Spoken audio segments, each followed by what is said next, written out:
Around 2 years ago, I had this friend named George, and he liked to climb trees in the woods. One time, we climbed this tree, and it was like 15 feet in the air, and I didn't know why I did it, but I pushed him off, and when he hit the ground, he broke his legs and was screaming in pain and agony, and that made me happy, like I got some sense of joy from watching him writhe in pain on the ground. He said, "Joseph, help me, help me." So I drug him back to my trailer and I locked him in a cage. I kept him in the cage for about 3 months and fed him only Teddy Grahams.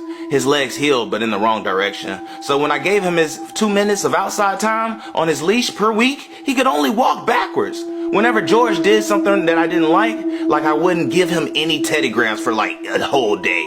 But when he would cry saying he was hungry and shit, that would really piss me off. One day, the cops knocked on my door, right? And came looking for George. And I told him, if you make any noise when I open this door, you're not getting any Teddy Grahams for a week. But when I opened the door, George started screaming and that made the cop run in my trailer yelling, "What the fuck is going on here?" So I grabbed his taser and shot him with it and put him in the cage with George. And I made them fight each other. And the officer easily won because George was so malnourished and weak from only having Teddy Grahams for 2 months and having broken legs. I told the officer he had to eat George because that's his only source of food.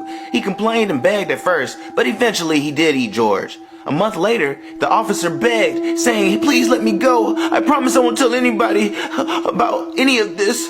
I just want to see my family." But I said, "Nah, I'm in too deep." So I ended up pouring gasoline all over the place and lighting it on fire. I walked away and the fire department showed up and I told them that I was just trying to make pizza rolls in the oven and forgot that I left the pizza rolls in the oven. Silly me.